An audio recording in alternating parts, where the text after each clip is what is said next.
Kogan essentially equates unconventional. Anyone looking for a job with you better not sending his or her resume via Hotmail. Why is that?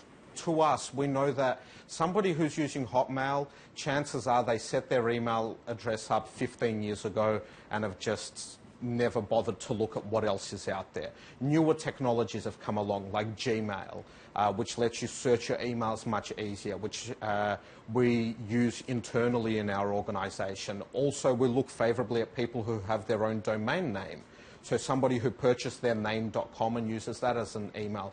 We want tech-savvy people. We want people who know how to research online, who keep up with technology, who swim against the current, and that's why that's one of those little things, like your email address, we believe says a lot about you.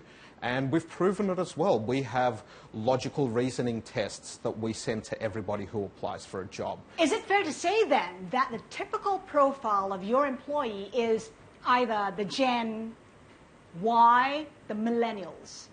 It would be, yeah. People who grew up with the internet are much more likely to succeed when they apply for a job at Kogan than if they don't know how to use the internet. So the average age would be 26? Yeah, 26, 27 is about the average age. At 32, I'm one of our oldest staff. It's okay because you're the boss.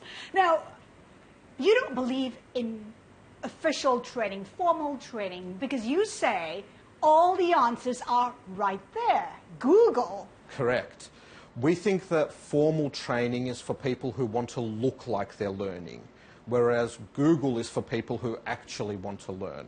So for a lot of our senior managers, formal training isn't an option because most of the things we're doing, no formal training exists. By the time something gets into a university degree or some sort of formal training, it's old information.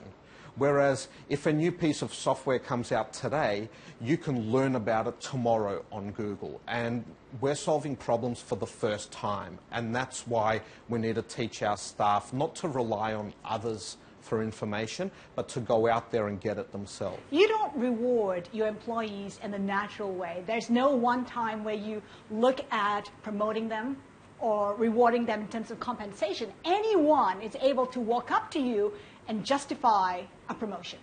When I worked in the corporate world, I learnt a lot about what not to do to keep staff motivated and to build a great workforce. And one of those things was the annual review process, where once a year in September you sit down with your boss and they discuss things, then they give you a 5% pay rise. And it causes staff to all of a sudden in August, everyone's there at 7 a.m, everyone's going home at 9 p.m, everybody's working so hard. Annual pay review comes, nobody's there in October. So we learned that to run a meritocracy, and what we've implemented at Kogan is any staff member, we don't care how old you are, whether you're male or female, what university degree you have. We care about university degrees when we hire you because a university degree means you can read and write and you can commit to something for 3 or 4 years. But beyond that, we don't care what you've done in your previous jobs or anything like that. We care about what you're doing right now. And as a result of this meritocracy, we've had staff who have had 6 pay rises in 6 months. It was one 19-year-old, 6 pay rises in his first 6 months, earning 6 digits on the senior management team. So we value what your actual performance is rather than any other external bureaucratic measures. 9 years ago when you started, it was 1 store. 9 years later, it's still 1 store, but you've grown from 1 employee to almost 200. How big do you think Kogan will become? Yeah. You're spot on. 1 year ago we had 1, or 9 years ago 1 store, now 1 store. In 10 years' time we'll still have 1 store. We're all about scalability. So we're building our online presence and we'll scale it from there. If you said to me 5 years ago, how big will Kogan be in 5 years' time? I would not have guessed it is where it is today, and you know, being a retailer turning over hundreds of millions of dollars.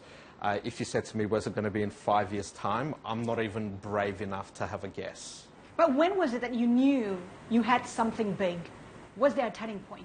Yeah, the business started by selling 2 SKUs. It was two Kogan branded TVs. Then it grew a bit in the consumer electronics range. And it's when we started that growth and I realized that, look, this business model works for whatever product we decide to put through our manufacturing, our supply chain, and our logistics.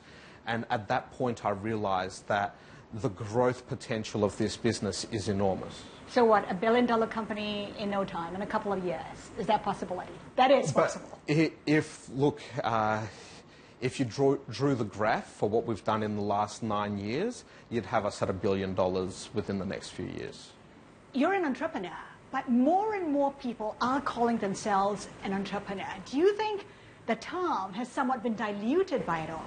Yeah, look, I've never called myself an entrepreneur as such. It's more a title I let others call me. My Facebook says I'm the toilet paper roll changer at Kogan because I still change the toilet paper rolls.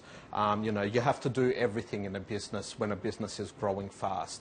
When the Social Network movie came out, I think that it made entrepreneurship more glamorous because everybody watched it and said, hang on a second, going by this movie, 2 hours ago Mark Zuckerberg had zero, now he's got tens of billions of dollars, and everybody wanted to be an entrepreneur after that movie, which is weird. I didn't watch Spider-Man and decide that I want to be a spider,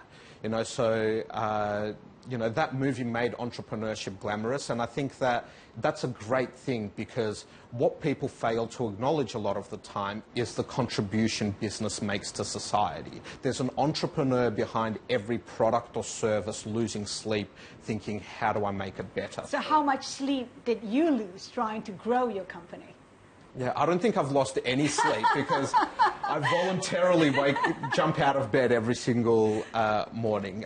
Look, it's tough. I've had, at some entrepreneur conferences, people come to me and they say things like, you know what, I want to be an entrepreneur like you. I'm sick and tired of the 40-hour week. And that just makes me laugh on the inside because the last time I did a 40-hour week was when I was in the corporate world at Accenture. You do up to 100 hours a week. Yeah, sometimes even more, but yeah, usually between the 70 to 100 hours a week mark. The best thing about it is, though, that I love what I'm doing. I jump out of bed and I do it. I jump out in the middle of the night if I had an idea and I run to my laptop to write myself an email. Doesn't always make my girlfriend happy, but, it's a great feeling when you love what you do. Coming up. You get addicted to the game, and that's what makes me jump out of bed in the morning.